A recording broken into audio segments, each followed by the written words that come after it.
there, and welcome back to Full Times in a Podcast. You join us on Sunday the 17th of August. It's nearly 10pm at night, and Celtic were victorious in their first round of the League Cup defence. It saw them with an impressive 4-1 victory at home to Falkirk with 6 changes made to the team. Goals from Dyson Maeda, Alistair Johnston, Dane Murray, and an own goal that saw Celtic comfortably move into the quarter-finals, where they will face their great Glasgow rivals. That's right, Partick Thistle. They'll be up against Alex Rae once again. I'm sure people will be looking forward to that. But we've also got a massive Champions League game on the horizon, just a few days away as we're recording. Celtic will host Kairat Almaty at Celtic Park on Wednesday night in the first leg as they look to progress to the league phase of the Champions League. So a full complement as you would expect tonight. It's myself, Darren, and I'm delighted to be joined by Andy, Tony and Danny. Andy, I'll come at you. I know you were at a game on Friday as well. What was your thoughts on it? I thought with 6 changes you were maybe expecting a wee bit maybe no a full top class performance, but I thought the team were very good, and I know we only went in 1-0 at half time, but we rolled on the goals in the second half, and I thought it was an impressive performance. Obviously there was a few changes, and they brought in guys like Dane Murray, obviously trusted to come in for a start, Sinisalo as well, and I think the performance was pretty good. And I mean, there's a lot of good players there, and obviously we've been banging the drum about new signings and everything else, but still a lot of quality in the team, and we played a lot of good stuff last season, and that doesn't just sort of go away. And I think you can see that. I thought Engels had a really good game. He was everywhere. Obviously, he got an assist as well. Probably should have had a goal with the one that I don't know. He's just it's just sort of hit off him and went away for the goal, which was quite incredible considering he's about a yard to it. But I thought he had a really good game. Tierney was brilliant. Johnston was brilliant. I think that it's a sort of different dynamic now. We having the 2 fullbacks just bombing down the wings at every opportunity, and I think they were really getting a licence to do that due to obviously a midfield three of Engels, McGregor and McCowan, which will run all day for you, so there was never really that lack of protection when the 2 fullbacks did go on. I thought across the field really the players were really good. The performance levels were really high. There was a lot of good stuff played. The goal, I think I said it to use at the time, that Tierney sets up for Maeda. I think I said that if we were to go and sort of get ourselves a right good striker and a winger, Tierney could rack up a ridiculous amount of assists this season. And I mean, you've always known he's got that in his locker to bomb forward and create things, and he's just constantly looking to get either a sort of wee shimmy away for somebody, a wee burst of pace. He's just always looking to get the ball in the box and get the ball in the danger area. And I think if you've got, obviously, you know that the danger a good striker can have, but even somebody in the mould of Kuhn who's always looking to come in after a onside and come in at the back post, and we've seen that in the past with players. But Kuhn's obviously the most recent and good example of that. Like if we go inside 2 players in that mould, I really think Tierney could put up funny numbers in terms of assists. Johnston deserving his goal. He's honestly just seems to be getting better at times. I think he sort of does the overlapping and underlapping runs outside, and I thought his goal he took fucking brilliant. Left foot, curved it away for the keeper and at the side net. And that's a finish that it's no easy, particularly for a defender to go and do that. Dane Murray, young centre half, pleased for him. Thought he had a pretty solid game, and then even with the subs come on, I think you see the sort of strength that we can have. Obviously, with Bernardo and Nygren coming on, obviously towards the end of the game, but Yang, it's one of them. I thought Yang was pretty decent when he came on as well, and he shows you what he can be capable of, and his issue is consistency, that he just doesn't have it, and probably needs to go and start a season's worth of games to see if he's got that in him. But I overall was pretty pleased with the performance, and I think it's separate to the demands that fans and obviously that we've put on and fans have put on across the board that we need signings, and I don't think it takes away from that. Like if I was being hypercritical, Kenny wasn't great, but I think that's probably high rated and doesn't really surprise anybody, but it didn't have to be. Just in terms of the opposition, they didn't really threaten much, and what they did have we sort of dealt with pretty well. Sinisalo, I think, we're probably in safe hands whenever it does come to Schmeichel sort of packing it in. Sinisalo's pretty impressed. He's pretty much impressed me any time he's played, and I think he's only going to get better as well. But I think good performance, a lot to be happy about.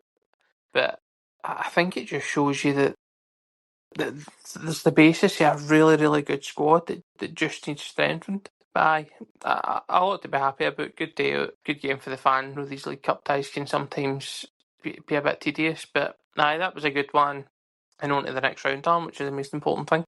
Qualification was what it was all about, but it was good to put in a good performance as well. Tony, what was your quick thoughts on it? I thought a bit similar to the game last year. I thought actually Falkirk played alright, tried to play football at times. Sinisalo had a few saves to make, but as I said, with a much changed team, was quite a few of them took their chances, like Luke McCowan impressing again. Who stood out for you?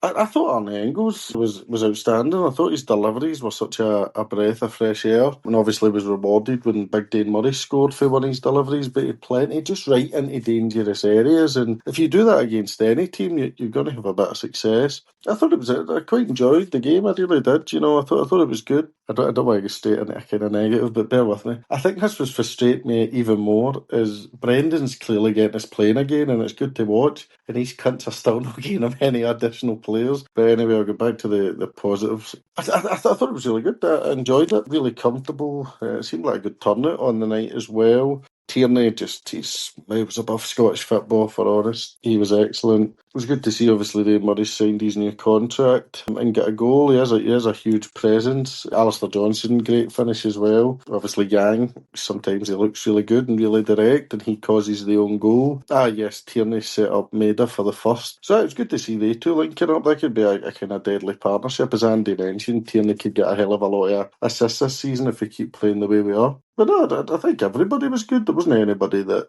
disappointed me or anything like that. I think cup ties are all about getting your name in a hat, more league opposition in the next round, and it's away from home. I'm sure everybody's bank balances will appreciate that. So for me, I'm pretty delighted, to be honest. It obviously is a good warm-up ahead of the Almaty game. I don't think we have any fresh injury concerns. So for me, it's another good domestic win. It's a shame we conceded, but it was a really good goal. I thought Scales could maybe have done better, but I'll not bother bashing them. 4-1 is a pretty good result. Yep, and Danny, you get anything you want to add on that? I sort of joked last week that our transfer activity would be somebody getting a new deal. I says it'd be Anthony Ralston, but it did turn out to be Dane Murray. Signed a contract on Friday and took his chance on Friday. Never kept a clean sheet, obviously, but was generally assured. And then, as Tony mentioned there, got his goal. Aye, didn't I think he looked quite good. I thought he slotted in at the back really well. But he was quite good defensively, but when he's got the ball, he likes to move it quickly, and that kind of does for me. Just give the ball to players that might be good with it. I was happy for him to score after getting his new contract, and just echo what the boys were saying. I thought it was a really positive performance. And you make all the changes, you think it might be a wee bit stop-start and maybe a wee bit slow to get into gear, but every player was up for it. And just what Tony said, Tierney's obviously clearly a level above what every other team's got in the league, and we just need to be careful managing his fitness and that. I know he's only kind of averaging about the first 3 games, he's only played around about 60-65 minutes, but when he's on the park, he's such an asset for us, and put in 4 or 5 decent crosses on Friday night before eventually getting the assist, and then he just kind of kept going, and he's a real, as much as I think he's very good defensively, but he's a real attacking threat as well, and I think he's obviously, he was a great player for us before he left 6 years ago, but I think he's went away, and you know, the quality of the squad that he's worked with at Arsenal and the coaching and that, he's come up with a far better player than what he left, so I'm really excited about him. And I thought McCowan played well. I thought Engels was the best player in the park. I'm surprised he didn't get man of the match, but what Tony said about his delivery, it looks like he's been working on that early half season, because every single cross was right in the money, and he should have had about 4 or 5 assists in the night. He had to settle for the one. I was gutted for him with the one that hit the post for the free kick, because he deserved a goal, but I really positive, and it's, again, it looks like Brendan's got them playing again, and you just think that they're still a couple of players away from being really set for the season, but it's positive that it'll be positive for us that the manager can make 6 changes and they play like that. Aye, definitely. I think Brendan was pretty keen to emphasise that after the game as well. I know he had a bit of a run-in with one of the BBC journalists in terms of saying that he knows that he's happy enough with the squad, and he obviously wants more players. At this point, doesn't look like any are imminent. We're still recording, as we're recording, I think 2 weeks tomorrow the transfer deadline shuts. We obviously have a couple of massive games. In the meantime, we'll just sort of come to transfers anyway, and then we'll preview that Almaty game. Tony, I'll come at you because I know you were quite keen to bring up some interesting comments that were made by your former keeper, Benji Siegrist, who I think he'd done a podcast with some Australian outlet last week, and he was pretty critical in terms of divide between the playing staff and the people that are making these decisions about players coming and going. And do you think that's maybe reflected in how little transfer activity we've done? In fact, I'll let you, I don't know if you've got the quotes handy, but like, just what was your thoughts on what Siegrist came out and said?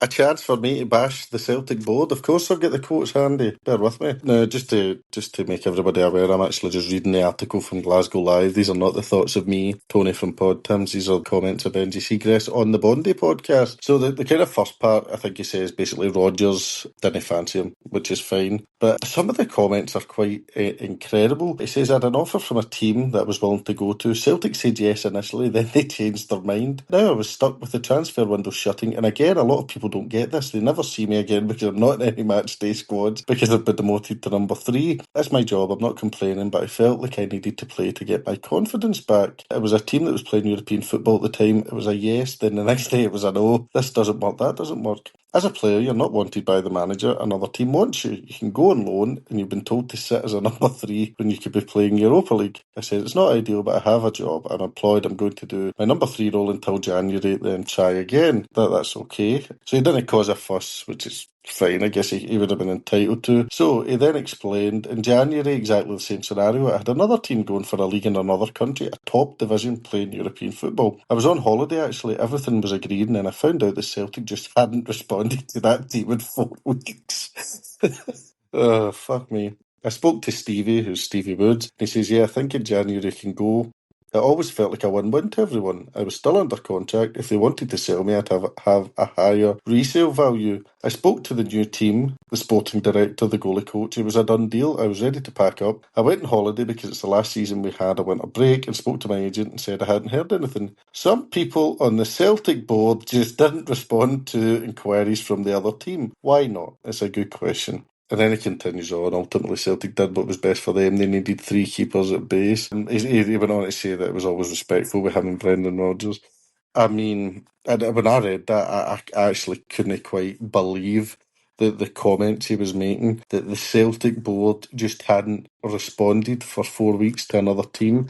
Now, surely, even if you're not letting them go, it's common courtesy to respond as soon as possible. If somebody sent us an email at any of our jobs or any of the listeners' jobs, and then we just didn't answer them for 4 weeks and it caused a contract not to get signed, I think we would all get heavily disciplined. So, obviously, Celtic haven't come out to refute these kind of comments, which is a shock because the Celtic board are forever out communicating to us and telling us what's going on. That's what they're known for, their excellent communication. So I just found that shambolic, but also everything else starts to make sense with how poor we are at recruitment. Maybe it is a case we don't have the staff, we don't have enough people employed, which again would be such an incredible failing for a club of our size and the money we have and the resources we have, that we just don't have the people available to make these deals happen. Something as simple as selling a third choice keeper who was never going to kick a ball for us and get him off the wages, but no, we failed in 2 opportunities to get rid of him and even bring in a more suitable third keeper. So I just found that quite incredible, that a club of our size, with the revenue, with the fan base,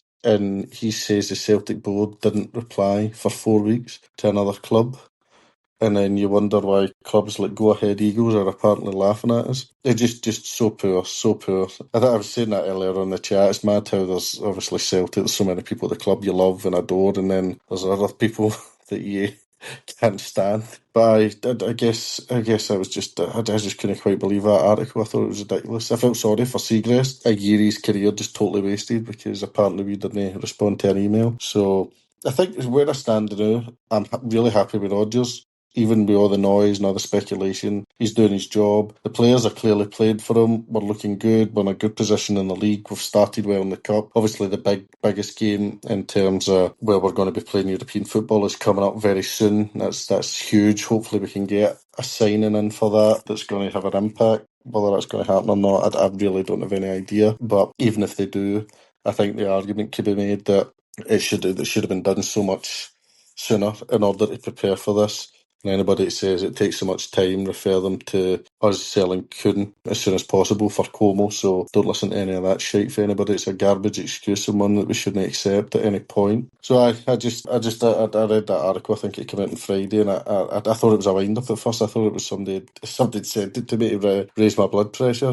So it gives us an insight, but I think it's very clear there's some people in very high positions at Celtic that should be removed immediately. But I don't think everybody quite sees it that way, unfortunately. No, I think you're right. I think it was just sort of fair to air it out as well. And as I said, we're getting into this Champions League qualifier. There's no any imminent arrivals. Maybe they'll catch us off guard tomorrow and get one in before. I think the deadline's 11 or midnight tomorrow for the first leg if we want to add to the squad, but I'd be very surprised at this point if we do. Danny, I'll come to you. Are you surprised at the state of the transfer or lack of transfer news still? Or are you just sort of used to the way it's gone? We're sort of dragging it out to death, but just because we've got nothing else new to talk about in terms of who's coming in. I'm not surprised at all, to be honest. They're just used to it now, but I think it's fairly obvious they're waiting to see what tournament they end up in Europe, which is just such a backwards mentality. You know, it was backwards when we did it 10, 12 years ago under Lennon. And even Rodgers' first season, I remember beating Astana and being kind of generally accepted that now we could go and afford to sign Scott Sinclair for 4 million. It's just such a backwards mentality. You're turning these ties into kind of coin flips when they should be, you know, there should be a bit of formality. I seen a stat that say like something like 92% to go through, something like that. But it should be, do you know what I mean? It should be like 100%. It shouldn't. Obviously, as close to me as possible. If we were to do our jobs, it would be a case of, you know, you'd be feeling really confident, but just the way the way Celtic are now, they're playing really well. Rodgers has got us playing well, but these Celtic never seem to get away with it. Do you know what I mean? Like, we seem to always kind of, certainly like European, if we go in unprepared, we seem to get punished for it. But hopefully, the team have got enough momentum for the first couple of games of the season and they can kick on. But no surprise at all with transfers. It's a bit sad that you can already see it. It's a bit transparent, even though we got on at them for not coming out and telling us what's happening. But sometimes they just show you with their actions, and if they really are waiting on us to see what tournament we end up in, then we're in worse trouble than people think, because if we were to go out this, they're not going to sign anybody, and you're looking at that squad getting into Europa League. But hopefully we can kick on and get through, and then they can maybe spend a bit. We'll see a few new players that are badly needed. It remains to be seen. We'll move on to that first leg. Andy, I'll bring you in. Obviously, it was a slight shock that Almaty seen Bratislava out. They beat them on penalties last week. It looks like the easier tie in terms of strength of opposition, but a bit of a logistical nightmare next week, which I'm sure we'll speak about at some point. But what's your thoughts on this first leg? Obviously, we've had decent results against Kazakh opposition at this stage, like Astana and Karagandhi. Would you be expecting this to be, as Danny said, the data geeks sort of claim it's almost a formality, but what are you expecting this Wednesday, and who would you be sort of starting? Yeah, like as Danny sort of touched on, like we sort of favourites and heavy favourites, and probably rightly so in terms of stature and finance and blah blah blah blah blah. But anybody who's followed Celtic for reasonable length of time knows that that's not how this works. We've seen us make an arse of these games before. We know what it can be like travelling and all the rest of it, and these factors come and go in, and like these teams are there, and they'll be fancying our chances. Like, you always sort of think about it from the other point of view. If we were going to play a team who had a bit sort of slightly bigger budget than us, and their fans were all up in arms, and they just weren't recruiting, and they had a on paper weaker squad, and just on paper, but in general, a weaker squad, and they weren't quite prepared for the season and all that sort of stuff. We would fancy our chances, so they'll be looking at us the exact same way. And to be honest, rightfully so. Look, I can see exactly why that would be the case. Don't get me wrong, I think we will be too strong, and we absolutely should be too strong. I think we've seen enough to know that there's the basis of a really strong squad there. Thankfully, touch wood, the new, we're not really struggling with any injuries, but we know how quickly that can change. I'm hesitant to say I'm not too worried about the tie, because as I say, we've seen this these ties turn problematic before. And it might not even be an injury or something. It can be something stupid. Somebody can fucking pull somebody down last man and get a red card, and it sort of flips the tie in its head. Like, these things can all happen. It's a case the big bugbear, and then the drum will sort of keep banging. And it's all about preparation. We are underprepared. We've not prepared as well as we should have, as we could have, as well as we've got the capability to do. The board are essentially, we've got a test coming up and they've not gave us the right revision notes. That's what's happening here. We're winging it and hoping for the best, and we absolutely still should have enough to get by that, but it's just not a position we should be in. But as I say, on the tie itself, I think we've seen enough. Rodgers, I trust him in these games. We've seen him previously come through them. We've seen a lot of players, McGregor's, Carter Vickers, Tierney. You've got the experience in there, you've got the know-how. They should be going and they should be winning the game. Hopefully, I would like to see it as well as done in the first leg, but again, it's not always possible, and there's no way you should be underestimating these teams. As I said earlier, they'll fancy it. They'll fancy their chances of coming causing an upset. They'll see it as, listen, keep it a narrow tie for the second leg, and who knows. And that's what they'll be at today. They'll be hard to beat, hard to break down, and it's down to us to deal with that. I'm not overly worried, but just on Tony's point, I'm just sitting, just see hearing that out loud again. Obviously, I read the article when it broke, but see even hearing that out loud is fucking scandalous. Just as I'm sitting here thinking about how unprepared we are going into this tie, it's probably the case we're at the stage now where teams don't even fucking want to engage with us when we're asking them. Because if we can't give somebody a reply for more than 4 weeks, why the fuck would they reply to us? When we're asking for players and we're fucking bidding them £2.50 and a power card for a player, it's just scandalous. But I digress. It's a tie that we should be fully focused for, which I'm sure we will be. I don't think Rodgers would allow otherwise, but cautious, but we should have more than enough to deal with him. I think the draw's been fairly kind to us, thankfully, and we should go and hopefully that we get the tie done in the first leg. You've still got to travel out there and all the rest of it, but even that, I'm not buying all that. The players will fucking travel in style. They'll be in, they'll be out. It's down to them to sort of deal with how much effort they need to put into the second game. If they go out and get the job as good as done in the first leg, then that should take care of itself and no leave themselves fucking playing 120 minutes there or something like that. So I'm not overly worried, Dan, but I think it's, as long as the players treat it with the respect it's due, then we should be absolutely fine. Definitely. I think it's, but you mentioned it probably is a favourable draw, but that's only up to us to take advantage of that. If we are not at it, then this team will fancy having a go. And Danny, what's your thoughts on it? Andy says we should be looking to put the tie out of sight in the first leg. Now, last time Rodgers came up against a team from Kazakhstan, we thought we'd done that when we went 5-0 up in the first leg against Astana, and then we somehow at one point looked like we were going to chuck it in the second leg. What would you be hoping to take out to Almaty for the second leg? I was thinking about that as Andy was talking. We should be able, it's a two-legged tie, but we should be able to put it to bed in the first half on Wednesday night with a good performance. To me, you just go out and, if they play it right, they're playing, they'll score goals, play like they did on Friday night, they'll create plenty of chances, and you'd like to think they'd take them. But I'm not too concerned either, because I watched a bit of that game the other night with Bratislava and that mob, and I thought Bratislava really should have beat them. And then even in a penalty shootout, Bratislava managed to throw away. So, but you need to fear a team that are clearly playing with confidence. It's a bit of a free hit for them. They've never been in the Champions League, so they'll be right up for it. Going to be ambitious. So it's up to us to stop them. And I think we will. I think we'll be fine. But again, if Celtic don't go through this tie, they've only got themselves to blame. Can't blame anybody else. Even if something ridiculous happens, VAR gets involved, or somebody brings somebody down and gets sent off and leaves us not. Celtic, if we don't go through here, we've only got ourselves to blame, and we've got pretty much a gimme to get into the Champions League. And when you get into these qualifiers, thankfully this year we've only got to play one, but you would take it. I still think probably Almaty would have picked Celtic out of the teams they could have faced and all, but that's a different story. And I just think that we've left it up to chance, and we should be good enough.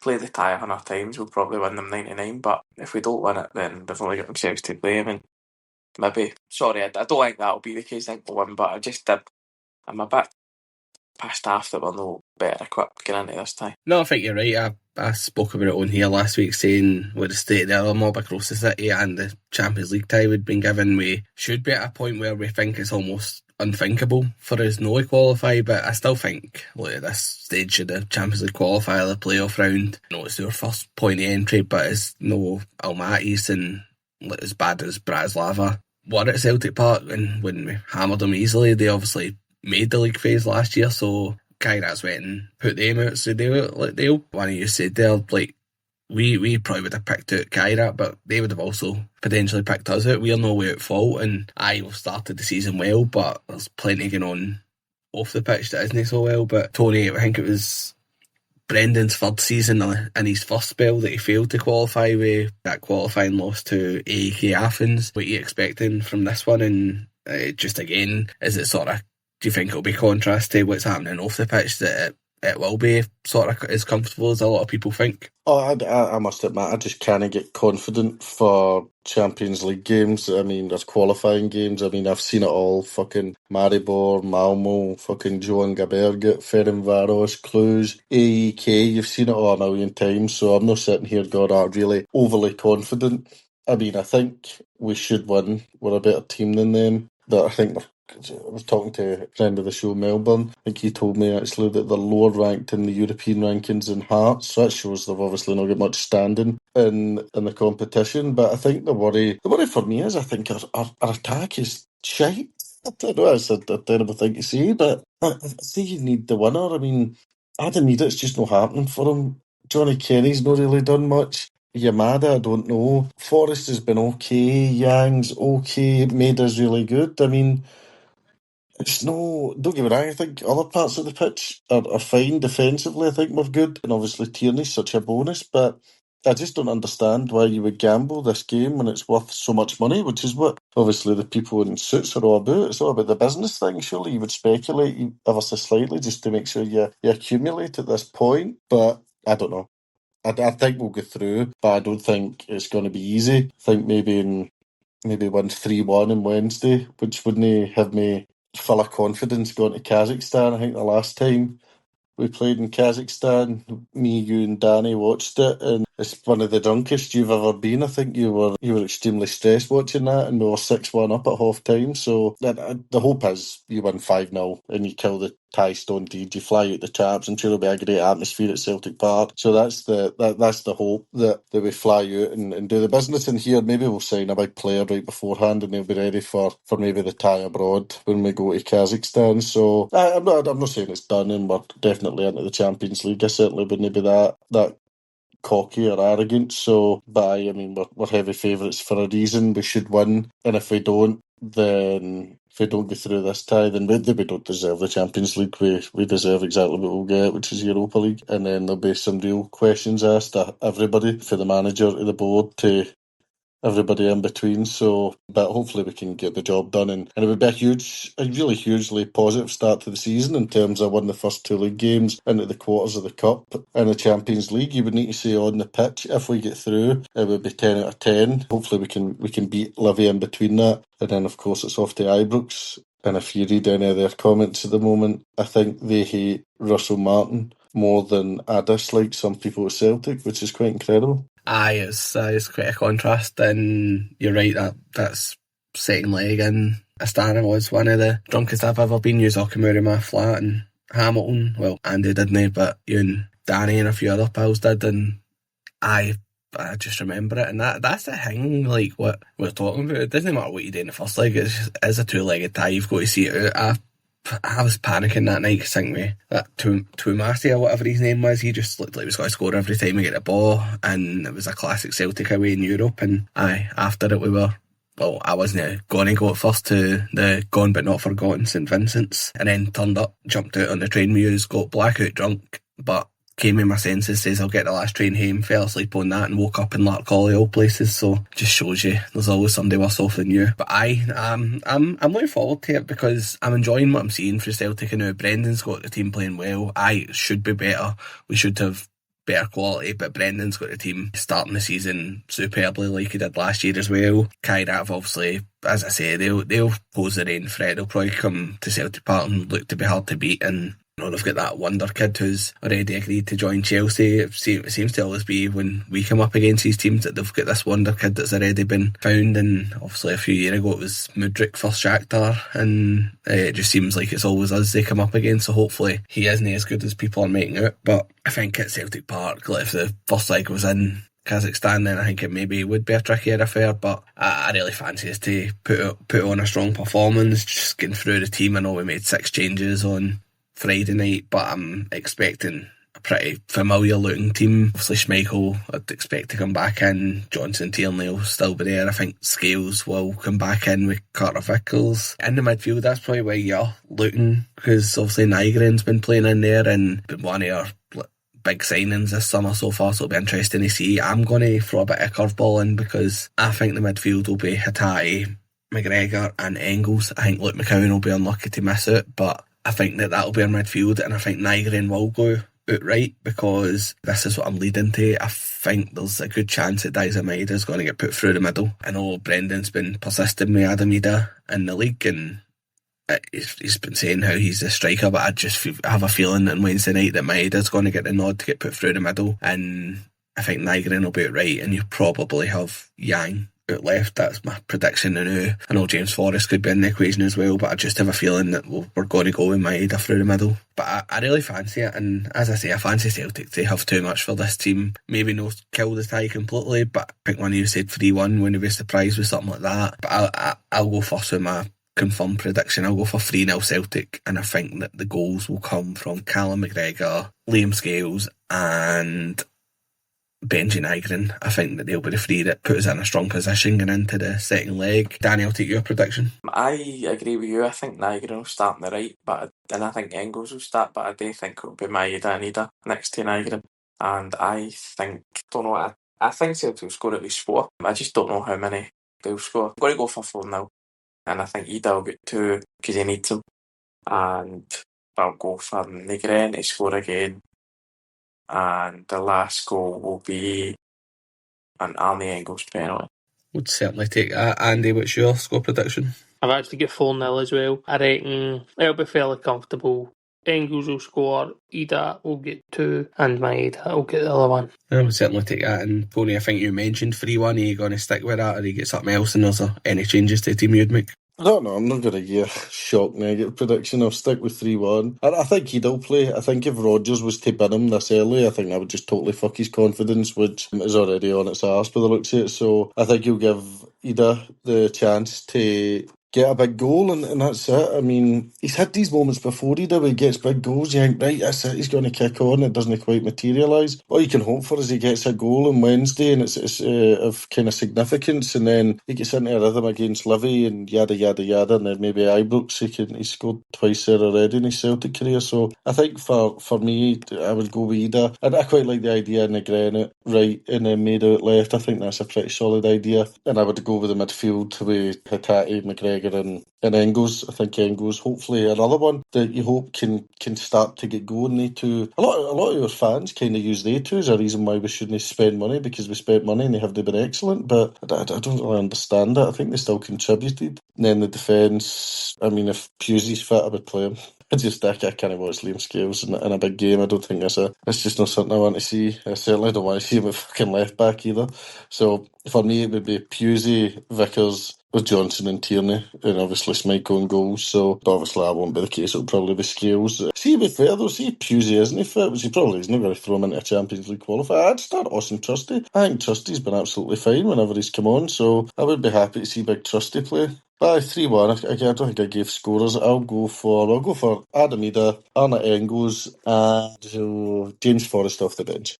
Aye, yeah, again, would take any sort of victory going over there, but it'll be interesting to see. I know I've went for Maeda through the middle, but probably would be surprised, but I don't know, something at the back of my head saying that might be the case. But whatever team turns up and performs, we'll be back maybe Wednesday night, maybe Thursday just to discuss that and have a look towards that Livingston game, which Celtic of course have confirmed they will play. We've always confirmed we'll play it. We weren't worried about how far behind we would be in the league, although some teams certainly seem to be at this stage. But we'll be back after that to hopefully be discussing another great night at Celtic Park and preview that Livingston game, so look out for that towards the end of the week and we will speak to you then. Cheers for listening. Hail, hail.